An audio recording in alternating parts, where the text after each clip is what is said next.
ലഹരി വസ്തുക്കൾ ഉപയോഗിക്കുന്നത് തടഞ്ഞതിലുള്ള വിരോധത്താൽ ആളൂർ പോലീസ് സ്റ്റേഷൻ പരിധിയിലെ പുന്നേലിപ്പടിയിൽ വെച്ച് യുവാവിനെ ആക്രമിച്ച് പരിക്കേൽപ്പിച്ച ഒരാളെ ആളൂർ പോലീസ് പിടികൂടി.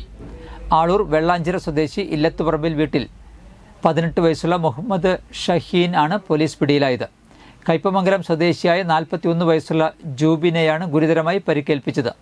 കഴിഞ്ഞ ഫെബ്രുവരി 18-ാം തീയതി വൈകിട്ട് 6 മണിയോടെയായിരുന്നു സംഭവം.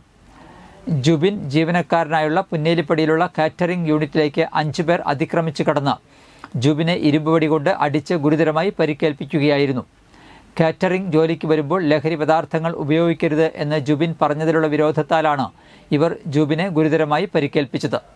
സംഭവത്തിന് ശേഷം ഒളിവിൽ പോയ ഷഹീനെ ആളൂരിൽ നിന്നാണ് അറസ്റ്റ് ചെയ്തത്. Aloor police inspector Bineesh KM, sub inspector Radhakrishnan, special branch sub inspector Babu TR, civil police ഓഫീസർമാരായ അനീഷ്, ആഷിഖ് എന്നിവരുടെ നേതൃത്വത്തിലാണ് പിടികൂടിയത്.